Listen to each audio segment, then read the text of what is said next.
We got to come back tomorrow. It's one of those games, you get them from time to time where everything they hit hard falls in, everything they hit soft falls in. We made a couple errors to help them out at the same time. Just nothing really went our way today. We just didn't play very well. And the score got out of hand, and for us, we just got to wash it off and come back tomorrow. You look at Marble, I think, the first 3 balls were hardly hit at all, and all of a sudden they got bases loaded and no out, and it kind of snowballed on him, whereas that whole thing could have been turned around. Yeah. Right?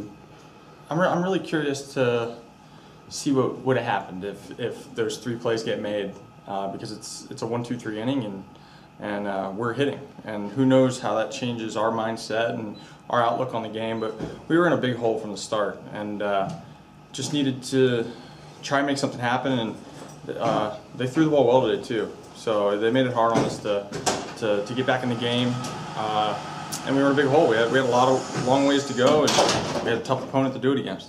I mean, you've been a great hitting team, and to hold you guys to 2 hits, what was there one common denominator among their pitchers that seemed to be working?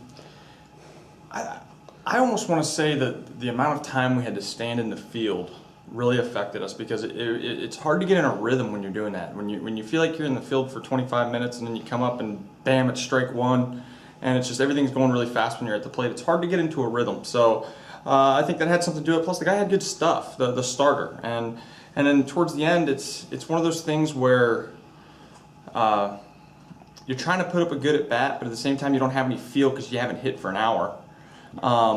And it just makes it really hard. They have all the momentum in every way, and it's one of those things. Baseball's a very momentum game, and in these games where the score gets really out of hand, it's really hard for the other team to get something going. In the previous 2 nights, you guys got a good bit of production from the bottom of the order.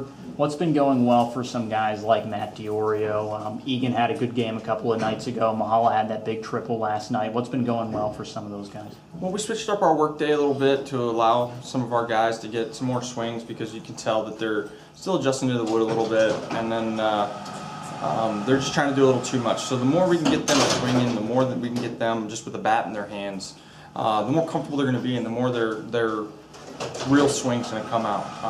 They're trying to impress people right now rather than going up and having quality at bats. So I think the work day helped a little bit, but then they're picking good pitches to swing at.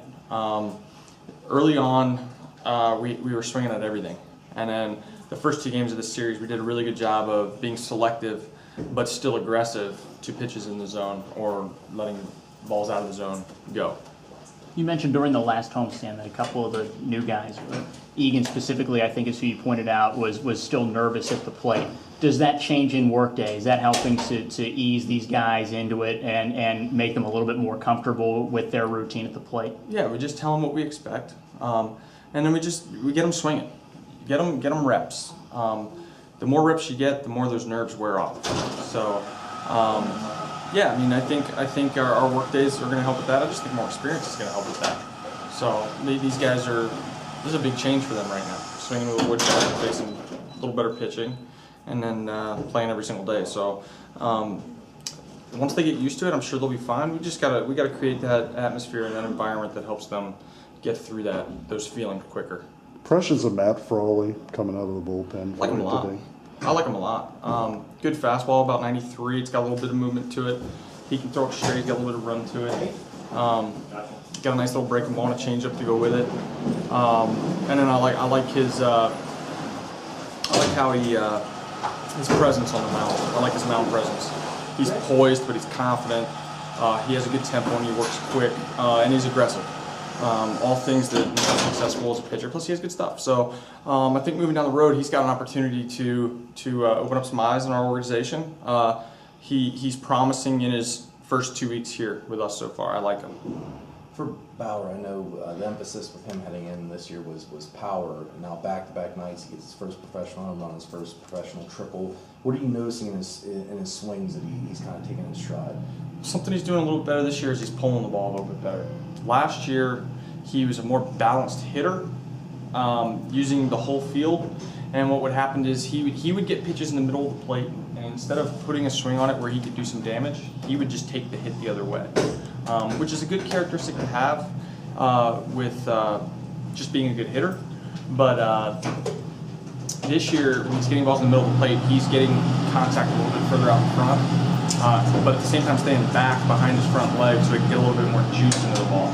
So I think, you know, we've made it a point to him to let him know, look, you need to, as a first baseman, you need to get the barrel out a little bit sometimes instead of just taking your single.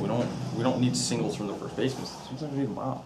So for him, he's worked really hard on that. He's worked on leveraging balls. He's worked on getting the contact point the left front, and it's starting to pay off a little bit for him. We're starting to see a little bit of success doing that, which is good. That was kind of discouraging for anyone, you know, having to come back. But for him, was there ever that loss of confidence? According to him, it seems like he's just taking it all in stride. Yeah, you know, he'll never tell you that because he's a good person. I know Al very well, and I know that he was disappointed.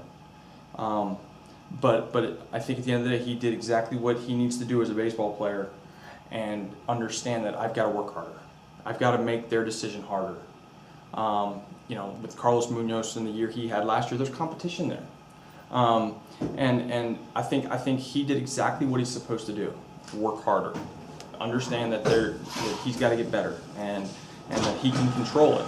So I think when he initially found out he was staying unextended, he was disappointed. He wanted to move forward a level, but it was short-lived, 3 days, and he was back to work, which is good. Because now he's starting to reap some of the benefits of the work that he put in and extended.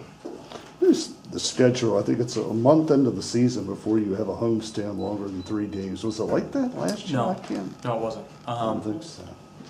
It's one of those things that a lot of the teams are like that. I look at the schedules around the league. The majority of schedules are like that. So it's not like anybody has an advantage over anybody else. But you know, it does pose obstacles